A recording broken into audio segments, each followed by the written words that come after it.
Hello नमस्कार Vrindavan channel में आपका स्वागत। हम आपको बहुत ही महत्वपूर्ण जानकारी देने वाले हैं अतिथि शिक्षकों के नियमितीकरण को लेकर। अतिथि शिक्षक नियमित क्यों होंगे, इसके संबंध में पूरी विस्तार से जानकारी देने वाला हूँ। वो अतिथि शिक्षकों के पास डीएड बीएड है, पात्रता परीक्षा है, पास हैं और ये नियमित शिक्षकों की समान योग्यता रखते हैं जो नियमित शिक्षक रखते हैं। इसलिए अतिथि शिक्षक नियमित होना चाहिए। उनको वर्षों से सेवा देते हुए हो गया और एक्सपीरियंस भी है अतिथि शिक्षकों के पास में, इसलिए नियमित शिक्षकों की कैटेगरी में आते हैं। इसलिए इनका नियमितीकरण होना चाहिए और सभी योग्यता रखते हैं जो नियमित शिक्षक रखता है, तो इसलिए अतिथि शिक्षकों को नियमित होना चाहिए। तो मैं लाइव वार्ता सुनाने वाला हूँ और एक चर्चा भी सुनाने वाला हूँ जिसमें अतिथि शिक्षक नियमित क्यों होना चाहिए। तो आप वीडियो में बने रहे, वीडियो पूरा देखें। वीडियो अच्छा लगे तो लाइक करें और चैनल को सब्सक्राइब जरूर करना, इसलिए अपडेट पाने के लिए वीडियो पूरा जरूर देखें। तो अतिथि शिक्षक सेवाएं तो उसी तरह देते हैं जैसे सभी शिक्षक देते हैं, लेकिन बड़े दुर्भाग्य का विषय है कि आमतौर पर अतिथि शिक्षकों से व्यवहार मतलब शिक्षक जैसे होता ही नहीं है। ये जो अतिथि शिक्षक का पद नाम अतिथि शिक्षक है, ये बहुत ही अपमानजनक लगता है। अतिथि शिक्षक अगर आप देखते होंगे, ये पता चले कि भाई क्या करते हैं, तो बोलते हैं शिक्षक हैं, तो बोलते हैं कि रेगुलर हैं कि अतिथि हैं। मतलब इतना अपमानजनक है, मतलब वहां पे अपने को लगता है कि एक अतिथि शिक्षक को लेकर के लोगों के मन में भी अजब टाइप का गजब टाइप का व्यवहार। दिन रात मेहनत करने के बाद भी वो अपने पद में ऐसे बने रहते हैं जैसे उनका कोई पद ही नहीं। उनको मतलब सम्मानजनक वो नहीं लगता है। कहीं भी रहते हैं तो उनको एक अलग दृष्टि से देखा जाता है, समाज में भी देखा जाता है, पूरे शिक्षक समुदाय में भी, ये सभी विद्यालयों में उनको अलग दृष्टिकोण से ही देखा जाता है। पूरी तरह से बेचारे पेमेंट के लिए तरस रहे हैं। आज तक वह अतिथि शिक्षकों का पद स्थायित्व तो नहीं हुआ। 12 माह का सेवा काल सरकार से गुजारिश करते हैं हम सभी लोग कि 12 माह का सेवा काल में प्रदान किया जाए, जिससे वो थोड़ा सा अपने लिए एक ऐसा अस्तित्व बना सके जैसे समाज में कोई उनकी देह जिससे जो देखते हैं वो थोड़ा दूर हो जाए।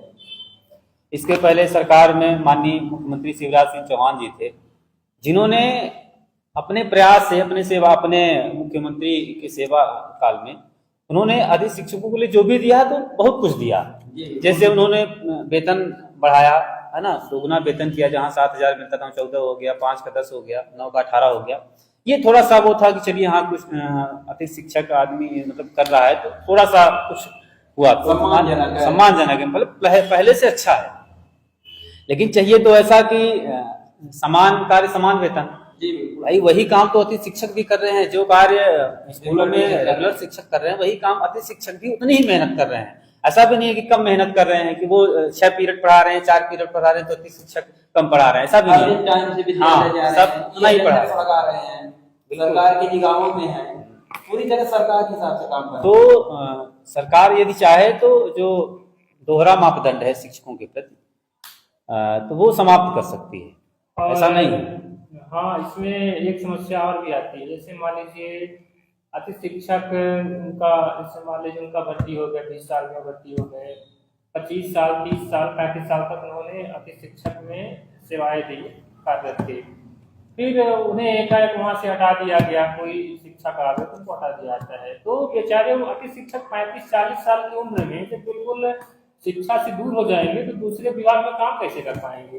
जी बिल्कुल ठीक कह रहे हैं। क्या है कि एक पढ़ाना लिखाना एक ये अलग सिस्टम होता है, अलग तौर तरीका है। इसके बाद वो चाह कर भी मेहनत मजदूरी बिजली बालू सारी चीजें न कर पाएंगे, थोड़ी उनके लिए थोड़ा कठिन काम होगा। ये हमारे हिसाब से बिल्कुल सही कह रहे हैं।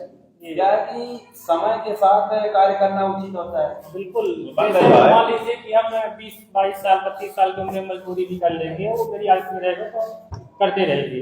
लेकिन यदि 40-45 साल की उम्र में कोई अतिथि शिक्षक बाहर होता है, 10 साल 20 साल काम करने के बाद, फिर बेचारा कहाँ जाएगा, वो तो बर्बाद हो जाएगा।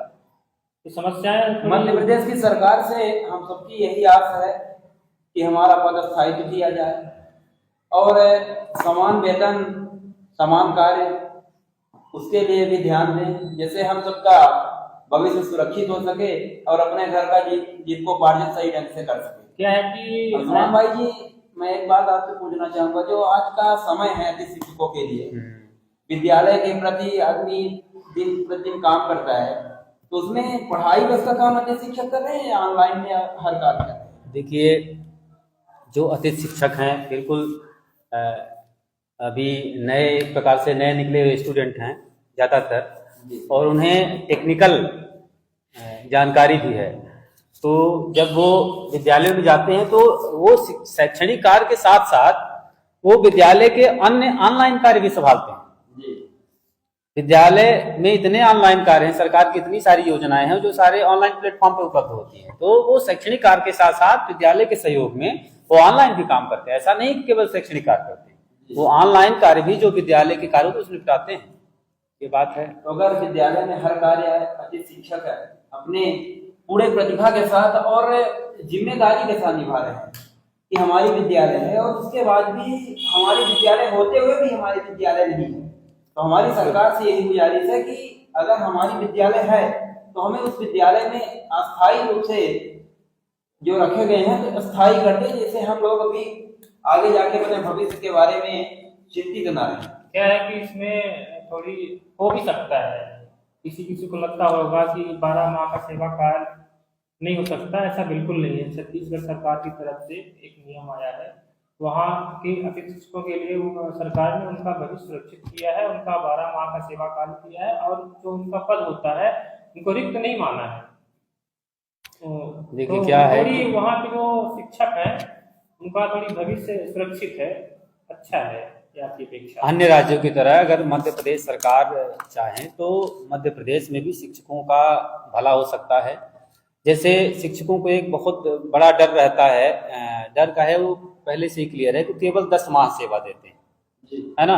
अब सोचिए कि जो व्यक्ति केवल शैक्षणिक अतिथि शिक्षक पद पर है और 10 महीने के बाद वो हट जाता है, 2 महीने क्या करे, क्योंकि उसके पास कोई अन्य कार्य तो है नहीं। तो अब सरकारों को भी पता है ये, मतलब जो शिक्षकों के साथ व्यवहार हो रहा है बिल्कुल अच्छा नहीं हो रहा है ना। अतिथि शिक्षक मतलब एक सम्मान का, आप बताइए जो शिक्षक कक्षा में पढ़ा रहा है बच्चों को, अतिथि शिक्षक, उसकी खुद गारंटी नहीं है 1 मिनट की, वो बच्चों को किस कॉन्फिडेंस के साथ पढ़ाएगा। सही बात कह रहे हैं। जैसे आज हमने अतिथि शिक्षकों के तौर पर विद्यालय में गए, पढ़ाने गए, अपना पीरियड लिए कि कल हम बच्चों को फिर से पढ़ाएंगे और कल हम विद्यालय नहीं आएंगे, ऐसा भी हम लोगों के साथ होने वाला है। ऐसा भी हो सकता है, ऐसा भी हो सकता है कि अतिथि शिक्षक किसी कक्षा में पढ़ा रहा हो और उस कक्षा से पढ़ा करके और ऑफिस वाले चेयर में जैसे ही बैठे तो उसको ये भी पता चले कि हमारे ही पद पर, हमारे ही विषय का कोई रेगुलर शिक्षक आके वहाँ पे बैठा हुआ है और हम लोग यहाँ से, आज से हमारी यहाँ से छुट्टी। हाँ, उसको सोचिए कैसा लगेगा। एक शिक्षक का सम्मान उसे नहीं मिल रहा है। एक शिक्षक को जो उसका सम्मान मिलना चाहिए, शिक्षक के साथ बिल्कुल अच्छा व्यवहार नहीं हो रहा। सभी लोग सरकार से गुजारिश करते हैं कि सरकार हम सबका भविष्य सुरक्षित करे और समान वेतन दे जैसे रेगुलर टीचरों को देते हैं, और जो भी योजनाएं सरकार सरकारी टीचरों को दे रही है वो हम सबके लिए भी उपलब्ध कराएं, जिससे हम लोग भी सरकार के ही अंग हैं और सरकार से हम सबकी गुजारिश है।